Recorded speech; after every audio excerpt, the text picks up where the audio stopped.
Welcome, everyone. Or should I say, welcome, everyone.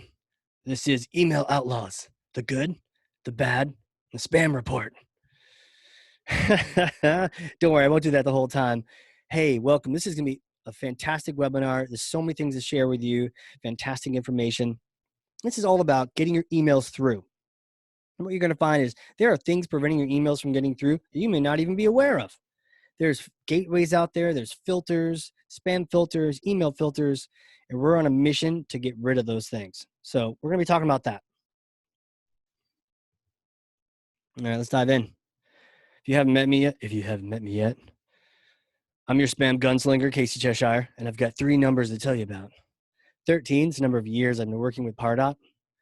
2,700, number of Pardot implementations that Cheshire Impact has done. 7, that is the number. Anyone guess what that number is? Anyone guess? Number of horses I have? And just so you know, those on the recording, if it sounds crazy, I keep talking to people that are invisible. It's because we have a lot of great people here live interacting and asking questions. Hopefully you can join us at some point in the future. And those folks are interacting on the Zoom webinar chat. Well, 7 out of 48 is the number of peaks in New England that are above 4,000 feet. And so far I've conquered 7 of them. Got number 7 this morning. And boy, my legs are tired, but it's okay. I'm ready for a webinar. Let's get into this. Why are we here? Why are we here? Because when we're talking about deliverability, getting our messages through, as much as people want to say email is dead, email is not dead. Not only is it not dead, but there's a lot of money to be found in it. And not only is it not dead, there's money to be found, but emails don't get through, right? And we don't necessarily even know about all the ones that don't get through. And crazy stat for you right in front of you is 45% of all emails are spam. So what does that mean? Well, that means there's a lot of junk out there, and all different kind of things behind the scenes are keeping our inboxes as clean as possible. If you've got Gmail, go ahead and raise your hand if you've got some kind of Gmail, G Suite, anything like that. I got to tell you, once I see a lot of hands, that's awesome. It's kind of like a no-brainer, right? If you have that Hotmail account, maybe you should get rid of that and go to Gmail. Well, the thing is, they're actually keeping a lot of spam that you don't even see. They're blocking it all. And the challenge is, if 45% of all email is spam and your email happens to look kind of like spam, man, the filter is going to filter it. And humans are going to filter it. So our goal here today on this webinar is to talk through how to avoid the filters out there in the background, and then also how to avoid the human filter. The human filter that's like, nope, that's junk. Bye, bye, bye, bye, bye. You never even have a chance to get it back, right? So that is why we're here. And there's a fortune to be had here. 760% growth from just segmenting your emails. That stat is from Campaign Monitor. Thanks, guys.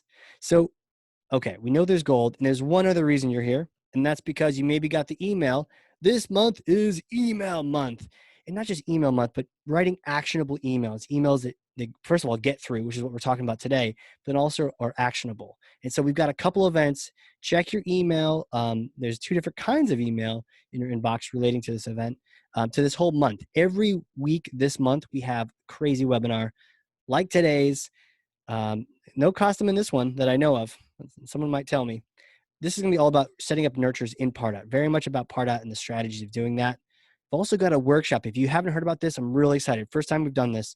It's going to be a workshop where we actually, we're going to work throughout the entire month to give you feedback and coaching and recommendations on your best email. Don't bring your worst one. Bring the best one or the one that's most important, and we're going to get you recommendations, and we're going to help you optimize that thing over the course of the month. And then it's going to culminate with an event on 8/20. But throughout the entire month, there's going to be a private Slack channel in the Pardot Life Hacks user group. So if you're not in that, check that thing out. We'll throw a link in the webinar chat, but we're going to have a private Slack channel for those that sign up for the workshop, because it's about getting some work done. Finally, I know I'm going through all these promotions, but I'm very excited because it's email month, and this is what we do. This is Pardot. This is it. There's going to be a great panel discussion on what B2B can learn from B2C. I've got some great friends, Keith and Juliana. They're coming in. They're experts at getting all sorts of crazy deliverability, all sorts of readability, response rates. In fact, there's an email I'm going to promote at the end of this webinar. So if you stick around to the end, I'm going to talk to you about how do you get 60% or more response rates, physical response rates to your emails with a special email that Keith has talked about on the podcast, and we're also going to talk about on the panel. So stay around for that. All right. So that being said, what's today all about? We're going to go backwards. Ugly, bad, then good. Okay. Ugly, we're going to talk about the technology behind the scenes that may be either allowing your email to get through or maybe preventing your email from getting through. So because of that, we're going to talk through all that, warming up your IP address, authentication, good stuff. A little bit of technical stuff, but it's worth it. Then we'll get into several other things. What are we going to get into? Bad. We're going to get into the human filters I talked about earlier. So your email gets through and then somebody just instantly deletes it.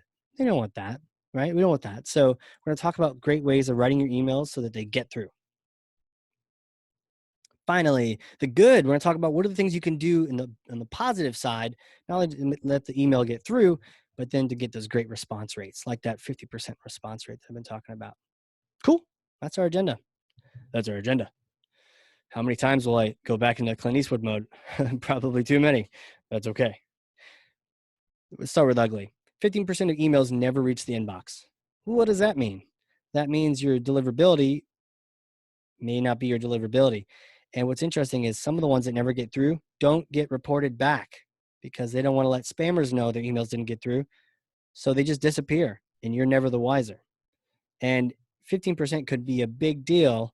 There could be a bunch of customers in there. So let's talk about it. There's certain deliverabilities by industry. I just have this on here just to get us thinking for a second. I'll move on in just in a quick sec here. But depending on what industry you're in, you may see different results. But what does this mean? This means if you try to pretend like you're in a different industry or you are thinking your rates are good or not, there's benchmarks. And you can screenshot this, you can get the recording. And that's a good point. Anyone that's watching this, you can also get the recording too. So take notes and or just screenshot this. Okay, email gateways, how this works. Check out the picture on the right. Okay, so your email, it goes out, it gets to a gateway. The gateway is like, should I block this thing? If no, it goes through. Spam filter says, should I block this thing? No, goes through. Inbox. Maybe even have a company spam filter saying, should I block this thing? And so there's a series of questions saying, should this thing get through, right? So let's talk about several different things on that. In this particular section, we're going to hit email authentication, sender reputation, and also IP warmup. Cool. Email authentication. Who here has Pardot? And that's an easy question. So everyone here, raise your hand if you got Pardot. Fantastic. We're all birds of a feather. Most of us here have it. If you don't, I can't sell it to you, but come check it out. It's a lot of fun over here. Now, you have Pardot. Who has done this step right here? It's under admin, domain management. You have your domain, and you should see green check marks under here. Now, if you haven't done this, you can raise your hand. I don't think anyone else will see it, but let me know. But this is one of those things, or if you're curious or put stuff in the webinar chat, ask questions. This is really important. Email authentication. What's interesting is Pardot is actually spoofing your domain, right? Because emails are going out from pardot.com and they're saying, JK, we're actually CheshireImpact.com. Well, guess what? That's exactly what the spammers do. The spammers say, oh, we're Gmail, but no, you're not Gmail. You're from some, country where you're sending these spam emails out. You're faking it, right? So everyone's faking it. How does the gateways we saw earlier, how do they know if you're faking it and you're supposed to be or not, right? If everyone's spoofing, do you know you could send an email from the whitehouse.gov on your Pardot account today if you wanted to? I don't recommend it, but you could do that. You could literally send an email that says Casey or whoever at whitehouse.gov. Are you actually the White House? No. Is there a chance your email might not get through? Yes. And so one of the things you set up is the domain management. And there's 3 simple things on here: SPF, domain key, the domain key policy. And all these things are little checks where as Pardot sending the email out, it gets to a gateway. Gateway says, okay, Pardot sending it on behalf of Cheshire Impact. Does Pardot have permission to send on their behalf? It goes to Cheshire Impact and it looks for a particular text entry, SPF or DKIM, different ones. If it sees a little thing saying, yes, Pardot has permission, the email goes through. If it does not see that, roll the dice. It's like going to Vegas. Roll the dice. It may not go through. It may go through with a warning. It may not go through and you'll have no idea that it didn't, or it may just go through like normal. rolls the dice. I've seen anywhere from a few percent to even like 15% or 20% in deliverability affected by not doing this. Just depends on the industry and depends on what kind of thing you're sending. How does it work? How does it get set up? By the way, if you've already done this or somebody else did it for you, it's good to know these kind of things. These are good for those consultant exams and just understanding, how you can help people set these up. Or if you haven't done it already, this is how it gets done. Now, I will say that DNS editor in a web host, that's what this thing is, that's what it looks like, is a little dangerous. So you don't want to mess it up. You want to do exactly as it says, because if you muck around, you can just take your whole website down. So be forewarned, it's a bit dangerous in there. But that being said, Pardot does an easy job for you. When you come back here and you see it's next to verify, but if there's a red X there, you click on that and you say, what do I do here? Or you could click on expected DNS entries. Either way, what's going to pop up is this. It's going to say, I expect to see this. What I actually see is this. Now, if you see the same thing, it's going to have a green check mark. One time, I set it up and I expected to see it say the same thing. It didn't say that. It actually had default as the actual entry. I thought, that's weird. It's because we actually had 2 SPF entries. And here's an interesting fact from Clint Eastwood downstairs. There could be only one SPF entry, so multiple apps will need to share it. Thank you, Clint. So if you have any advanced questions with this or like you're trying to share it across multiple apps, just reach out and ping me, Casey@CheshireImpact.com. There's some wizardry behind the scenes to try to get Microsoft and Pardot and something else and Google to all have a DNS entry. There's a little bit of magic you got to do to make that happen. But this is how it goes down. All right. And I can count, back to this one real quick. I would be rich if I had $100 for everyone that didn't have this set up that thought they did. So do yourself a favor and just check, unless you've just recently done it, especially if you've inherited an account. Just because they did an implementation doesn't mean it's set up. Now, they did it with Cheshire Impact. I should hope it's set up. But a lot of times we'll get into a new account and we'll see someone has everything else set up, but not this, because it sometimes relies on asking IT to set some things up. And if you ever have any issues, IT is like, I don't know what this is. I don't want to do this to our website. We can hop in on a call and do like a 3-way with IT to say, it's safe, it's good, it's best practice, you'll be okay. Put it in there. And then they do. All right, sender reputation. Who here has ever checked their sender reputation? Throw a little hell yeah or something or other in the Zoom webinar chat. Raise your hand.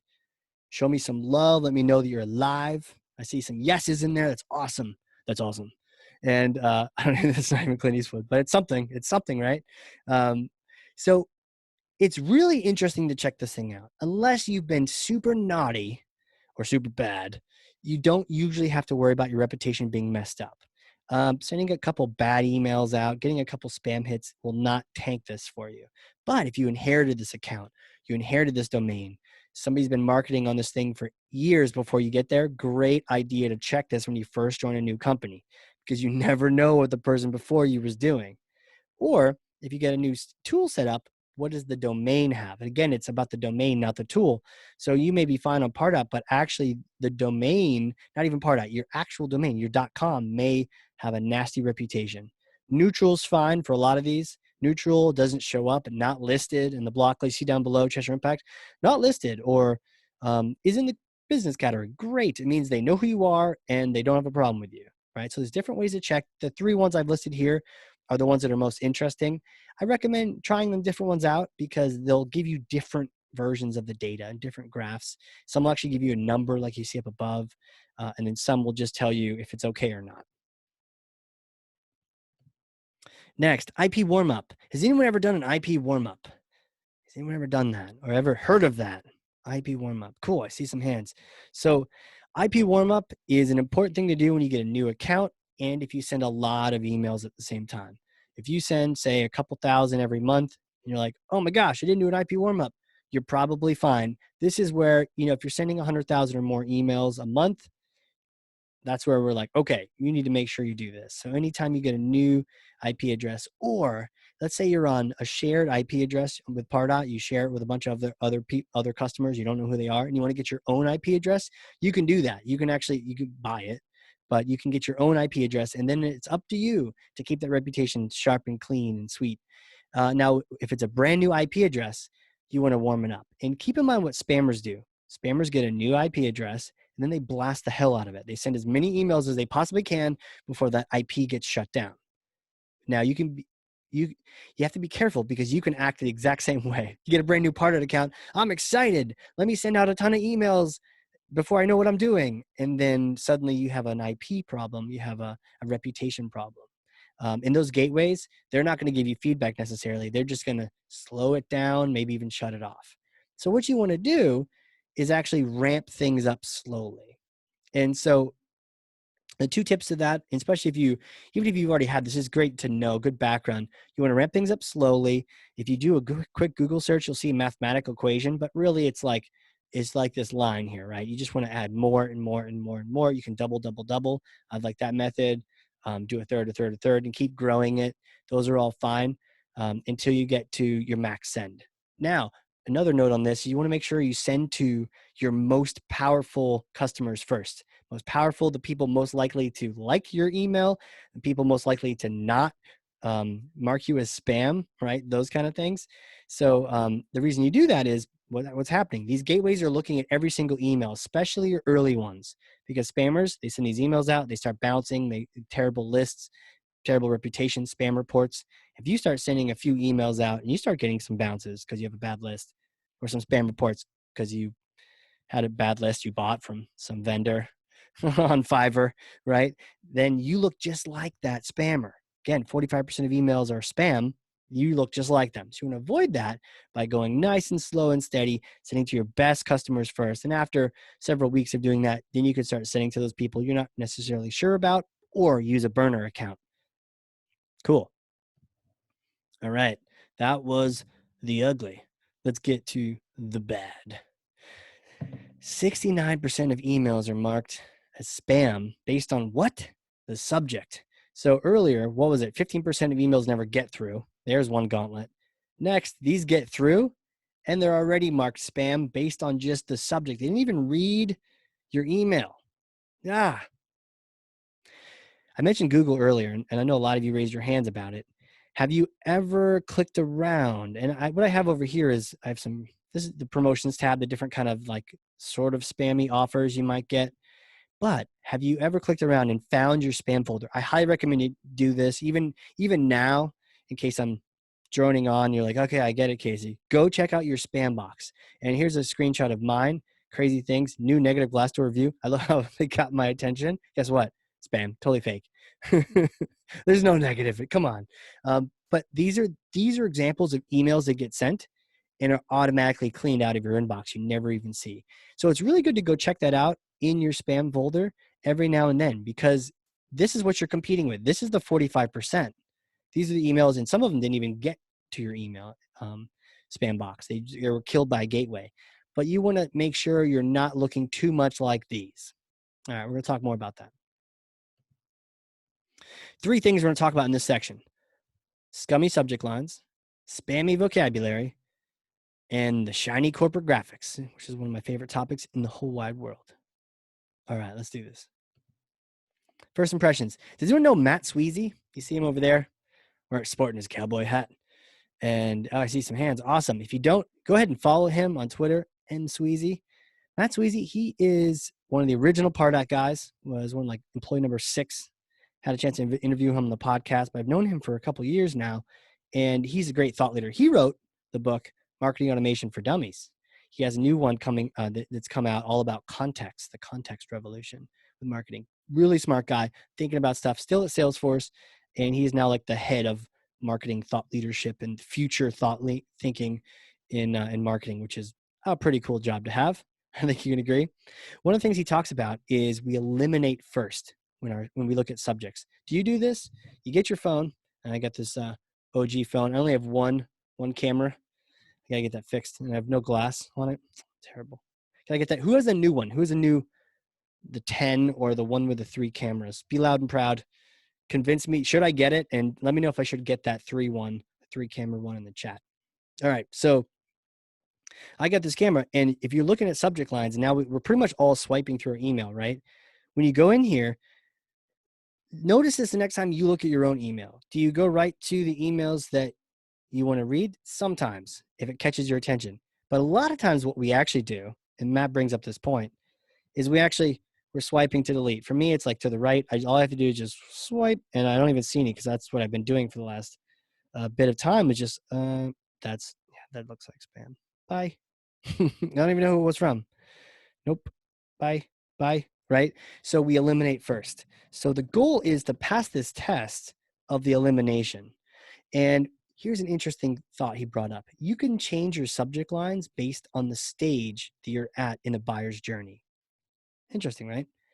Now, think of this. If it's a new relationship, you bought a list, people don't know who you are.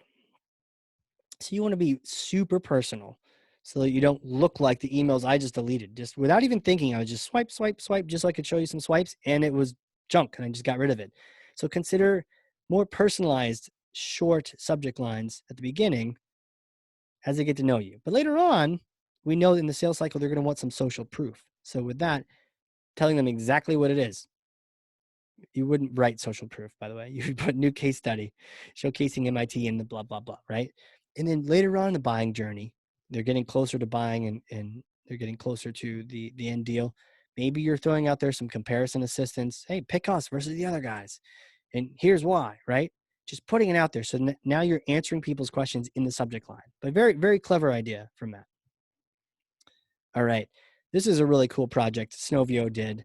They found the 500 most flagged spam trigger words that most filters are on the lookout for. Now, just keep in mind, if you get one or two of these words or just the word no is in here, if you put that, that doesn't get you flagged, but no fees, no gimmick, no hidden. There's a lot in here. 500. Go ahead. I will sit over here for a few minutes and let you all read. Just kidding. So I actually downloaded this, and you can go check out Snovio and download this thing too. I actually recommend it. It's kind of interesting read. You don't read, but scan. And one of the things you'll find with these words is there's some trends that appear. And that's why it's interesting to read. And again, this is how to not be like the bad guys, right?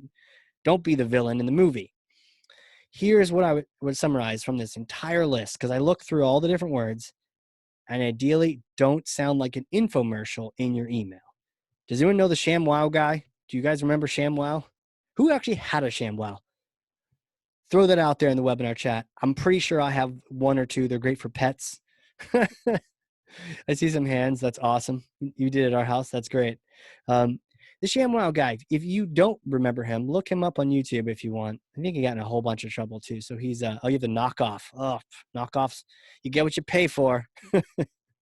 So he's on there, and I think he's a criminal now. But on the thing, I don't know. Does he look like a criminal? He was like, hey, camera guy, check out this thing. Look at it dries. Like, hey, like it's a magic thing. It's better that, and you don't just get one, you get two, you get three. Call now, buy now, that kind of thing, right? That's how he was talking, and it was hilarious because he was like, "You following this, camera guy? You following this? Let's go, right?" Yeah, he's a criminal now. It's suiting though, right? Essentially, we're like, don't email like a infomercial / criminal. Okay. It's a great point. So there's a couple points. There's a couple trends that I saw in all these different words, the 500, you can go read them yourself, or here's a summary. 1, free will cost you. Free is assumed in most cases, especially in the B2B world. You guys assume this webinar was free, right? Nah, just kidding. It's paid. We'll send you the invoices in the mail, right? It's free. Now, did we have to say that this webinar was free? No, we didn't. And it's important that we didn't, because if we had said that this was a free webinar, a lot of the filters are like, but wait, webinars are free. So why you have to say that? It gets people thinking, well, why do you have to say that? People might mark you out because of that. Spam filters might mark you out because of that. So don't sound like an infomercial. If something's free anyways, it normally is, don't try to earn more credit by making it more free, because all that does is going to be killing your deliverability and making people think twice about like, is this next webinar free? Is that workshop free? I don't know, guys. Is it free? Like, I don't know. Now we're all wondering about it, right? Don't do that. Eliminate that. Next. Hey, camera guy, buy, click, call, schedule, anything now, right? Actions are great when we have call to actions, register here. Watch out for the now. Watch out for a false sense of urgency. Hey, we're all marketers. We all like to create some urgency. This is email month, right? Join these webinars, one a week, and then they'll be gone. Of course, they'll be in recorded They'll be recorded like this one, but join it now, right? There's a careful line to follow with this. A lot of the emails that get sent are like, do this now, urgent, um, must happen today. Again, sounds like ShamWow. Don't wait. You need a ShamWow. Call today. Okay, you could call tomorrow. Why don't you just, so avoid the timing, the now type words like now, today, urgent, definitely do this now. Like register for this webinar today, right? Watch out for that. Other thing, making promises, guaranteed, no obligation, call now, right? That almost like I just made that up and it flowed. Like, or your money back guarantee. We don't tend to guarantee a lot of things on the B2B world because it's more of a service or a product model. It's not B2C, right? So be careful borrowing too much lingo from the B2C world and avoid making promises that don't need to be made. People aren't, you will learn something on this webinar, guaranteed. That's a fun thing to say, but now you sound a little bit more like a spammer. I know. It does kind of restrict the creativity a little bit, but just consider that when you have that restriction around your creativity, a lot of the best creative minds are like, your creativity gets better. So you got this. Finally, I love metaphors. Talking creative just now, I'm in a costume. Oh, wait, this is my regular outfit. Be careful pretending to be something medical or financial. Great example. There's a competitor of ours, sort of, does more Marketo, and they have MD in their name, and they're doctors of marketing. Well, not really, but their challenge is every email they send may have a medical metaphor, and that may get picked up or flagged as like, are you really medical? Are you really selling pills here? Or right? If you're like, hey, the magic pill to your marketing is X, Y, and Z, that's a dangerous line to follow, right? Because there's a lot, 45% of emails going out say, buy this pill, it's yellow, it's green, it's purple, it's blue, right? So we got to be careful with that. I would just say avoid the unintended metaphors like the plague. So stay away from them. I know they're fun. Do other metaphors. Be a cowboy, right? Cowboy, let's do this. Or cowgirl, it's all good. But either way, try some other metaphors that aren't related to medical. Don't be a doctor. Don't walk around in a lab coat. I do have a lab coat though. And also watch out for the finance. There's a lot of spam about finance. Half this list was all about finance, loan, APR, percentages, things like that, loan, debt, right? Oh, your customer debt is crazy. You need to do this, blah, blah, blah. Terrible metaphor. Don't do it. Got it? Fun stuff. All right. Welcome to the interactive portion of this webinar. This email right here, I need everyone that is joining live and then those watching the recording, just say it out loud and I'm sure I'll hear you days and weeks later. Is this email personal or corporate? You can even abbreviate P or C. Personal, corporate, and why? You can't raise your hand for a yes or no question. Is this email? Find the Zoom webinar chat for those joining here, and go ahead and throw it in the chat. Is this email personal or corporate, and why? You don't have to say all the reasons why. Just pick a reason why. Okay, Brent. Corporate, the imagery, the messaging. Corporate, the branded banner. Corporate, love it. Corporate because the header image, yeah. Corporate, businessy language. Ooh, we just talked about language. Corporate, oh, C, we have Nigel, thank you for abbreviation. Uses B2B term. Yeah, which one? What's the B2B term? Corporate, not personal enough. Trends of what? What target audience? Poor lead space. I've been beating them up for years. It's one of the worst emails, but it's very corporate. You're all right. Notice I didn't even tell you the difference yet. I'm going to tell you the difference next, but you all just knew, right? So this is why when we're swiping like this, we all just know things. We all know what's happening. Yeah, corporate graphics. Yeah, exactly. I see your feedback there. So, all right. It is a corporate email. And I heard imagery. I heard this image at the top. Totally. I heard image at the top. And then I see now. Oh, someone says they see now. Oh, it's terrible. Now, what else? What else? Yes, it's not a dead horse. It's a happy horse. And what else tells you, get in contact with your subconscious? We heard this header image right here. We heard some businessy context, branding. I see branding. What kind of branding? The logo, right? The logo. The buttons. Yep. Oh, the button right here for sure. And then what about the social content? Social content in that logo. Anyone here, and this, you can raise your hand for this, but I don't think anyone will. Has anyone here ever sent a personal email out and they hit compose new message? Their company's logo popped up into the top left corner right before they hit compose, or right after they hit compose? No, right? Whether you're emailing grandma, your family, or someone in your company, never ever, it's one of those like, never have I ever seen a logo in the top left corner from a personal email. It just doesn't happen. So it's almost like before we got past like 3 pixels, you saw that logo and you're like, okay, thanks, lead space. Thanks for the corporate email, right? And then the little clicky doos up here with the social icons, and then the call to action. And then they're trying to make it look personal down here with these bold things and all that, right? So there's a lot of signs that signal that this is a corporate email. But guess what? Sometimes we accidentally use these signs when we wanted to make it a personal email too. This email, and those that already responded, thank you so much. Do more of that. I love it. Makes this way more fun. I see now the social buttons. Yeah. Tell me, is this email personal or corporate, and why? Personal or corporate, and why? And just throw it in the Zoom webinar chat. And if you want, you can change your share so it's all panelists and attendees, so people can see your cool answers. I get to see all these cool answers, which is fun. Personal, okay. Corporate, cool. We got a little debate, and that's okay.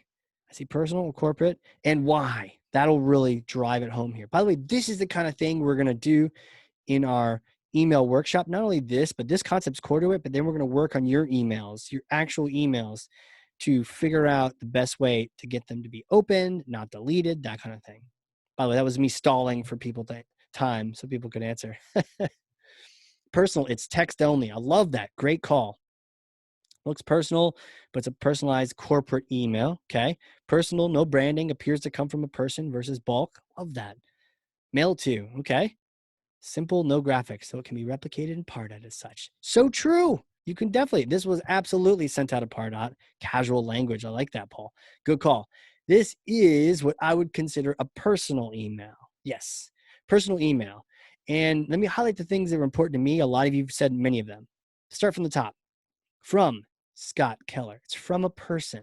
Now, I know sometimes we abuse this because we know that if it comes from a person, people open it more often. Well, guess what? People have abused that so much. There's danger in that, because what ends up happening is if you all got an email from Casey Cheshire or Scott Keller and it was like super corporate-y, you're like, oh, spam from Casey. Great. Would you be hesitant to ever open another email from me? Maybe, right? Oh, Casey doesn't control his inbox anymore. If I see his name, it's like, who knows what I'm going to get, right? So in this case, it came from Scott Keller. And we know that if you send it in Pardot, it can be replied to, and it goes right back to Scott. We do this. Oh, I love it. Love to see that. Okay. Unless it was the bad part, in which, subject line. Check out the subject line. Some client success I wanted to share. Did anyone notice there's no punctuation in that? Is anyone offended by that? Guess what? Subject lines. Check out the subject lines that you've sent, especially if it's internal and you almost don't even care to put it. And we're not talking about subject lines to the CEO or subject lines to the board or something really scary like that. It's like, no, to your coworker, hey, can you send me the GTM code for whatever? Thanks, right? Or maybe do it in Slack now. But either way, you just have a little snippet, little phrase. That's what's in here. Some client success I wanted to share. We're guilty in marketing of having these wild, outlandish. Okay, raise your hand if you've been guilty. I don't think anyone else sees it. Just I see it, and I'm with you. I'm raising my hand. You've ever sent a super, super markety subject line where you were like, webinar, Thursday, keyword, time, 3 or 4 p.m. Eastern Standard, GMT time, -4, right? You just put all these details. Like, maybe if I stuff it with enough, I see a bunch of hands. That's awesome. If I stuff it enough with enough keywords, people will open it. It's the exact opposite, because we're trained now, just like we're trained to avoid ads. We're trained to see a subject line like that and like, nope, I'm out. I don't want to see it. So short, sweet, and sometimes not capitalized. I know. Those marketing subject lines were all caps. Not all caps. So like everything was capitalized. Everything is awesome, right? No. Personal, sometimes we don't even capitalize because it's personal. Now, next up, it says, Kristen, here's a great case study. I'm going to check it out. And someone earlier, casual language. Paul, great call, Paul. Casual language. Hey, check it out. Here's a good quote. Paste. It's almost like he pasted in that quote. Enjoy, Scott. Notice the length. This is short. We do not write long emails to each other anymore, unless we're freaked out about something we saw on Facebook, right? Otherwise, it's short, sweet, to the point, usually. But especially not from a stranger. We're not writing Elizabethan love novels to each other. My dearest, page 4, I mentioned my love for you. This is page 8, and I still have love for you, right? We're not doing that. It's short. Hey, I love you. Here's a link. Goodbye, right? That kind of thing. And then enjoy, Scott. Below this, it was cut off. I'm sorry, but it was his signature line. Just like Scott hit compose new message and sent the email. Guess what? This particular one, Scott sent to me a long time ago. This was something that Pardot sent out on Scott's behalf, and a person received it and actually hit reply and wrote back to it. Like, hey, Scott, thanks for the blah, blah, blah. Can we schedule our meeting now? And you're like, that's awesome. That's nurturing. That's what it's supposed to be. Personal. All right. Here is the takeaway with this stuff. I know we've kind of beat this thing up, and thank you for like playing around with me on this and talking through the different concepts. Consider a cowboy fence. There's a lot of mean cowboys and cowgirls on that fence, and it's in between personal and corporate emails. Or you could say the Great Wall of China, whichever one is more imposing for you. But consider there's a wall between them. I would recommend, if you're going to send a personal email, make it personal. If you're going to send a corporate email, make it corporate, right? And do not cross the fence.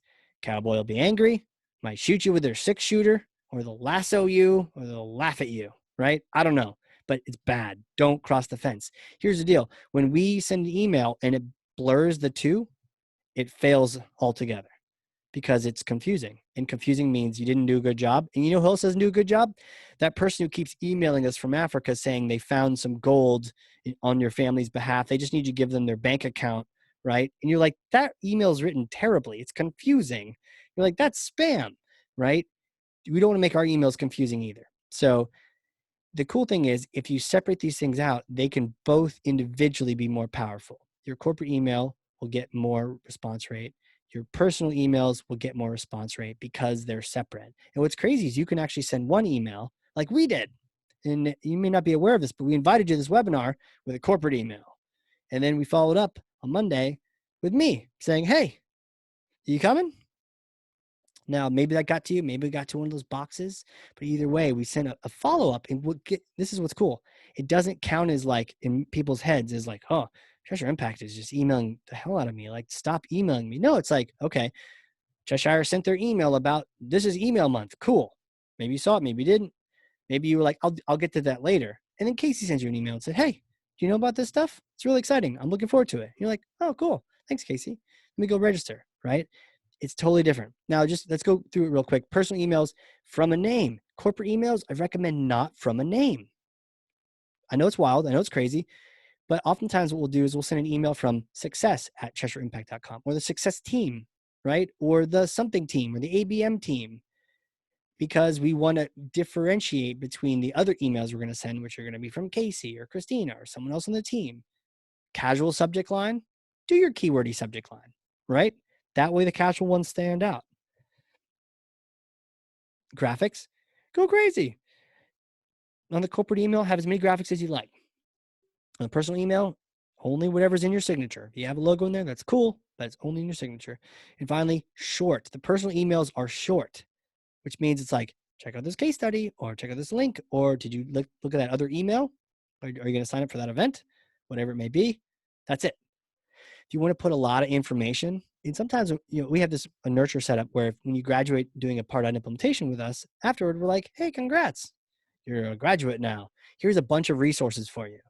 Now, we don't try to go in between the lines here. It's not personal email pretending to be a lengthy love novel. No, it comes from the success team and has all the resources you need, right? But we're sort of training people to think, okay, this is corporate, this is personal, and using those together.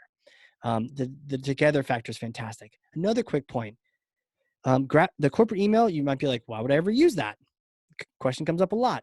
Well, the answer is for anything that needs to look like it has a high production value. So an example might be an in-person event.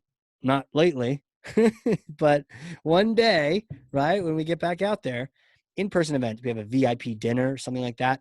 You want to make it look like a VIP dinner. Or come by and do this event. We're going to be on a boat. We're going to have these really cool pictures of the sailboat we're going to be on together. You definitely want to come to that, right? Go corporate. You can always follow up with a personal email. The other thing you might want to do that for is like even webinars and events. Hey, this is a really cool webinar. We spend a lot of time on this, right?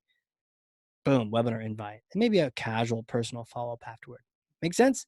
Fun stuff. I love doing one or the other. Just beware of trying to mix them together. Cool. Just wanted to show you this one real quick. It ends up getting to into our inbox. And notice what it looks like. It's actually an operational email. And so because of that, it didn't get spammed, but it had this really cool thing down at the bottom. Thanks, Podbean. Interesting example. All right. Fence Outlaw.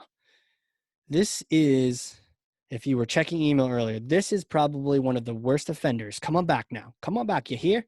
This is probably one of the worst offenders of an email that I've ever seen. Can anyone tell me why?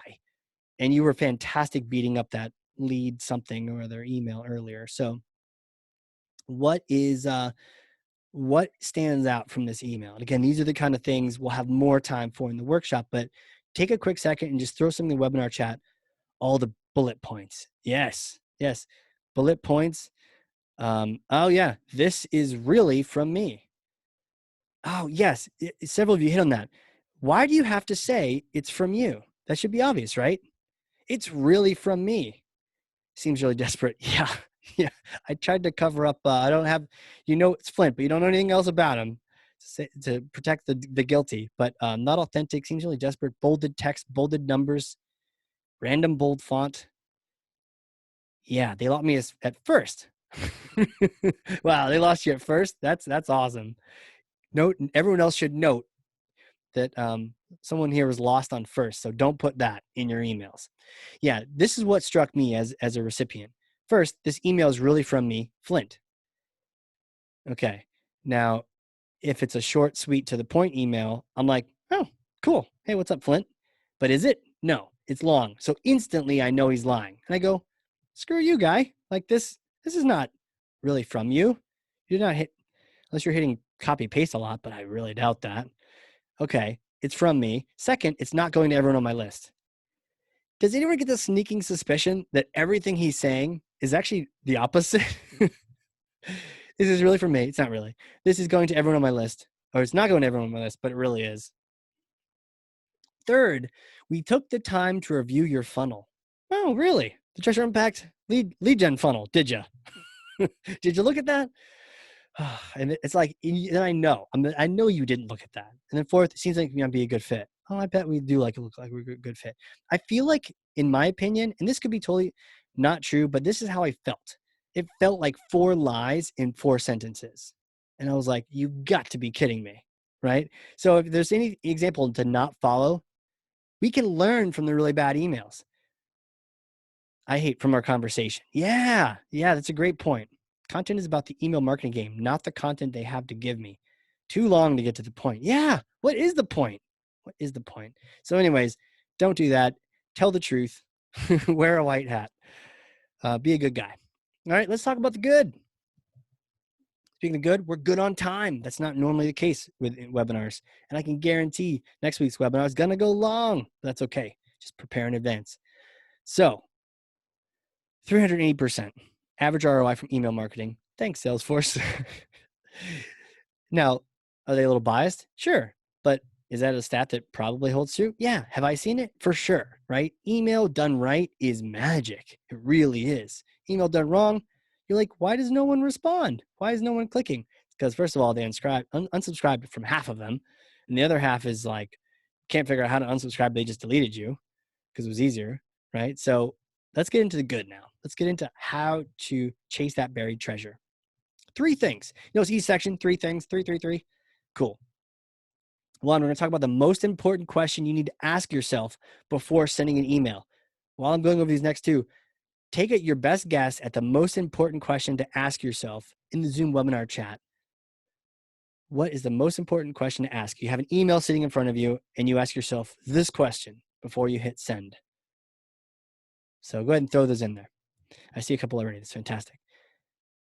50% response rate email. I will talk to you about a style of email that gets 50% response rate. That's Keith Phillips, who is going to be in that panel at the end of the month as well. And we will talk more about that email today and as well as next week's webinar. But we will get into that a little bit. It'll also be in the workshop too, if that's the style that you need for your responses. Finally, advanced dynamic content. Not too much time on this, but there is a way that you can play around with that. I see some great guesses over here. Some great guesses. Would I read my email? Yeah, that's a good one. What is the WIFM? Oh, love that. How do you know, Paul? How do you know these things? Love it. Do you have the book? Do you have the book? Great. That's a great one. And I want to talk to you more about it and then get to the next one. Is this necessary? Ooh, that's a good one. Is what I'm sending valuable to the recipient? Right. Does the user need this information? That's a great, the answer isn't always yes. And what do you do with your email then? Would I read this email myself? Is it relevant? Great. Would I open this email first? And then would I actually read the content? It's a great question. We should hold ourselves to that kind of a standard. Here's my opinion on that. And it kind of encapsulates what everyone has said here. My favorite radio station, if we even have radio anymore, the technical term would be my favorite Spotify playlist is now WIIFM, which is what's in it for me. And this was a long time ago when I had a very old senior marketer that looked like Gandalf, pulled me aside, and he wanted me to check everything I was doing against this radio station, now Spotify playlist, asking yourself, what's in it for me? As the user I've heard, or as the recipient, pretend you're the recipient, which a lot of you did in your questions. And you say, what's in it for me? What do I get out of this thing? And I saw earlier, is this valuable? Is what I'm sending valuable to the recipient? Am I giving them something, or am I wasting their time? And check out the definition of valuable. Something that is held to desire, the importance, worth, or usefulness of something. Is this thing useful? Worth, and many of you said those words. That's a great check. WIIFM is a great thing. Even put it up on your wall, on your desk somewhere, write it down where you can look at it. Be like, am I tuned into this station? Is this an email that's going to be helpful? Or am I just trying to get my own point across, right? Next. Doing good on time. Then we got some resources at the end for sure. I got some horses for everyone. You get a horse. You get a horse. Everyone gets a horse. Just kidding. So, okay. My friend Keith has really perfected this email. I've done this email many times, especially around Dreamforce. And unfortunately, no Dreamforce this year, but I would often invite all of you to come have a beer with me at Dreamforce. A beer, a wine, a coffee, whatever. Very personalized email. And I've gotten some crazy response rates from it, and Keith has too. And so for me, it's just great because I love connecting with everyone. Love to connect with you. My email is casey@CheshireImpact.com. Hit me up. Let's connect. That said, Keith has really perfected it. And so if you haven't already heard this podcast, it is the Hardcore Marketing Show. It's a show that I do where I just interview people that are smarter than I am, and they teach me things. Show number 72 with Keith. Yeah, we actually had him come back on. But number 72 is where he gets into this. He calls it an 8-word email. We talked about having a short email on the personal side. He takes it even further. How can I help you with blank? What are some of the difficulties with blank, right? Use your own sentence, use your own question, but you can see how you're asking for a response, right? You're asking, do you have any questions? Does anyone have any questions about email marketing month? Send me an email, casey@CheshireImpact.com, right? You're asking for content. I think sometimes it's a good reminder that sometimes we hide behind, well, what's our click-through rate on this? Do they fill out the landing page? Do we really want landing pages completed, or do we really just want engagement? And that's like the closest we can get to it. What if you could actually get real engagement from people by just simply asking them a question? And again, it's what's in it for me. If you're asking to help them with something, it's like you're dangling an answer or a solution in front of them. So that's why it ties into that. But yeah, 8-word emails are fantastic. Short little subject line. How can I help you with this? Keith actually builds it into his nurture campaigns. Definitely check this out.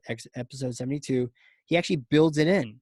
And you know what? He's okay with the responses. Sometimes he gets a lot of responses, and it's okay because that's what you want. Love it. All right. There's a link over to Keith's episode on the right-hand corner. Cool. Let's just talk real quick about advanced dynamic content. We just had a webinar on that. Really cool webinar. We do a webinar on each CSI topic. In CSI, we'll talk about in a second. It's our maturity model for marketing automation. But we talk about that each month. Each month has at least one webinar dedicated to that. Advanced dynamic content is one of the coolest features of Pardot. And it allows you to dynamically change whole swaths of HTML, whole chunks of it. So you can actually have the hero image on that website change. You could have the graphics on your emails change based on who is receiving it. Now that's cool as long as it's a corporate email. If it's a corporate email, you want to have these things change, fantastic. You know that you don't need it for a personal email, but there's some cool things you can do with that. And we have a recording for that webinar. There it is in the chat. Christina, you are awesome. Finally, augmented intelligence. Part of Einstein scoring is there. A lot of people are playing with it. A lot of the times what happens with it is it helps you identify patterns that maybe you couldn't see because you didn't have 3 pots of coffee and 48 hours to stare at the data. And that's where part of Einstein scoring can come in handy. And we're also going to do next month a grading and scoring webinar. So we will talk more about this and also how to do grading and how to do scoring. And then finally, you want to integrate the content with the experience. All right, let's get going. Are you plugged in? We mentioned this earlier, but if you're not already, join the Pardot Life Hacks user group. And if you don't know about this podcast, this is what Jen puts on. It's a fantastic podcast. It goes in deep, every single 9 layers deep on the different tactical and technical things you need to know about with Pardot, things to watch out for before doing connected campaigns, all that kind of jam. So definitely check it out, that podcast. But what's cool is there's actually a user group. There's a Slack channel dedicated to it.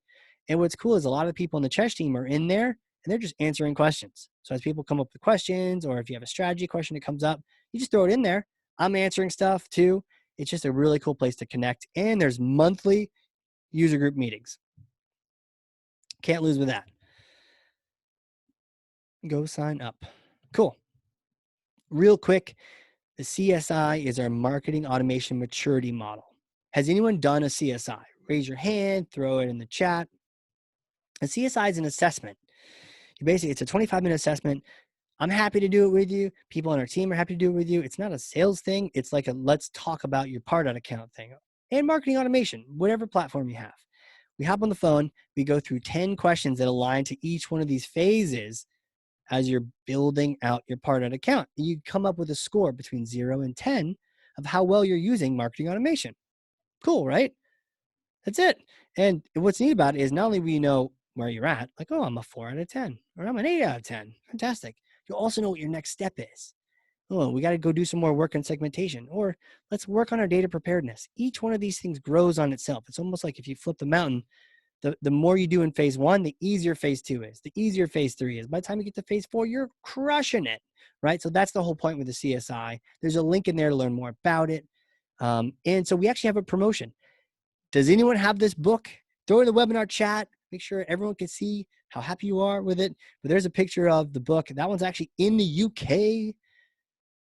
Nigel, if you're still here, that one's near you. It was near you. Salesforce Ben, they took that photo. They're awesome. If you don't know about those guys, they're sold out in Australia. No way. Sold out. Well, hey, super quick. We have one of the things we want to do is we want to make sure you have a CSI score. So if you already have one, all you have to do is type in CSI in the webinar chat, in the Q&A interface. You can email me, casey@CheshireImpact.com, and say CSI. And what we'll do, no form needed, right? There you go. No form needed. All you do is you reach out, you type in CSI, and what we'll do is we'll schedule that call, that 25-minute call where we go through the different steps. And at the end of that call, you'll have a score, you'll know your next step, and we will send you a copy of this book.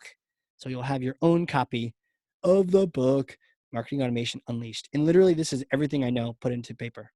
That's it. It's right here. Get this book. I recommend it. I'm Clint Eastwood. So you heard it. Clint Eastwood recommended the book. So fantastic. Totally get it. And I want you to have the book. And so, and you'll have a CSI score too. So cool. I see a lot of CSIs in there. Awesome. more the merrier. This is just really to help. I want people to know where you're at with this thing. Because a lot of the times we're like, I'm not really sure where I'm at. I feel like I'm doing good, kind of, but like there's stuff left to go. What do I do with it? Right. And so this tells you exactly, I am a 4 out of 10. Sometimes, people coming over from new systems are a 0 out of 10, but that's okay. We oftentimes what we'll do is when we work with people, we'll CSI them at the very beginning. And then what you want to do, especially for those that have been working with us for a while, CSI yourself again after 6 months and see if that's improved. The goal is that that's improved. And then you're like, whoa. And guess what happens if you go from a 2 to a 4? Do you know what actually happens? That means you've doubled your use of marketing automation. True. Which means however much you were paying for it, now it's half as expensive because you've just doubled the use of it. What if you go to a 6 and an 8, right? Now you're fully utilizing the system that you're paying for. So, hey, Cheshire Impact, if you don't know who we are, I'm just here to help. Marketing automation and Salesforce. Not everyone knows we do Salesforce. I don't know why, but we do. And we're here to help. We have CSI assessments on all that, workshops, the book, the Hardcore Marketing Show. Email me, reach out. We're here to help. With that, couple quick reminders. We've got some great stuff coming up next week. Talking about nurture. It's CSI number 5. CSI number 5. Yes. And that'll be a great webinar to check out. Check out your inbox or shoot us a note, casey@cheshireimpact.com. We'll send you all the links. And then also, if you haven't already, sign up for this workshop. Really, and everyone will be sending in an email, their best email. And I'm going to give you every thought I have to making that email better. And then we're going to get the crowd, your peers in, like, how can we tweak this? How can we tweak this so that we dramatically improve your very best email in this workshop? And there will be a private Slack channel on the Pardot Life Hacks group. So you want to be in on that for sure. And finally, that panel, Keith is fantastic. Juliana is fantastic. They're both movers and shakers in the industry. And again, B2C has some clever things they do, and we can take that and repurpose it in the B2B world. So that's what that's all about. All right. Does anyone have any questions? We'll go ahead and stop the recording and get to those.